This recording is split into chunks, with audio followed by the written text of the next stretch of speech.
அஸ்வத்தாமன் என்றும் வாழும் சிரஞ்சீவி எனப்பட்டான். பொதிகை மலை சித்தர்களின் புகலிடமாக இன்றும் திகழ்வதும், அதே போல கொல்லிமலை, சதுரகிரி, வெள்ளியங்கிரி, பர்வதகிரி போன்ற எண்ணற்ற மலையகங்கள் இன்றும் சித்தர்களின் புகலிடங்களாக திகழ்வதும் அஸ்வத்தாமனின் சிரஞ்சீவி பட்டத்திற்கான காரணமாக விளங்குகின்றன. எனவே சிரஞ்சீவி பட்டம் அஸ்வத்தாமன் குறித்து நிற்கும் சித்தர் பீடத்தின் பண்பே.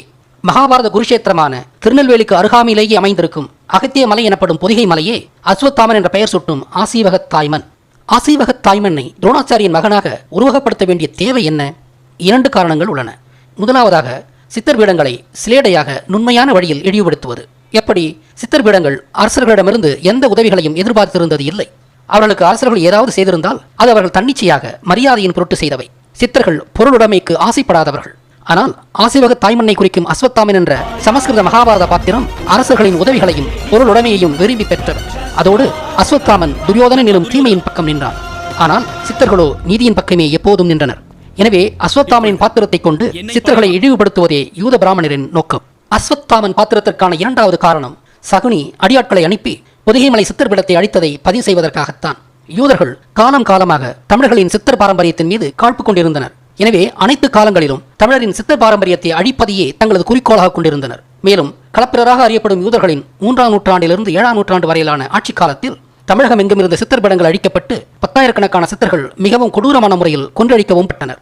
எனவே அஸ்வத்தாமன் பாத்திரம் பொதிகைமலை சித்தர்படம் சகுனியால் அழிக்கப்பட்ட நிகழ்வை குறிக்கவும் உண்டான பாத்திரம். கிருஷ்ணன் பொதிகைமலை சித்தர்படத்தில் கல்வி கற்றார் என்று நான் ஏற்கனவே நிறுவியுள்ளேன். கிருஷ்ணனை தனது எதிரியாக பார்த்த சகுனிக்கு அவர் கல்வி கற்ற பொதிகைமலை சித்தர்படத்தை அழிப்பதில் தனித்த ஆர்வம் இருந்தது. கிருஷ்ணன் ஒரு ஞானி என்பதும் அவரது அறிவு ஞானத்தை சகுனி வெறுத்தான் என்பதும் அத்தகைய ஞானிகளை பொதிகைமலை சித்தர்பீடம் உருவாக்கி கொண்டிருந்தது என்பதும் சகுனி அறிந்திருந்த ஒன்று. உண்மையில் சகுனியே பொதிகைமலை சித்தர்பீடத்தை அடித்திருந்தாலும் அந்த பழியை கிருஷ்ணனின் மீது சுமத்தி மாற்றி எழுதினர் யூத பிராமணர்.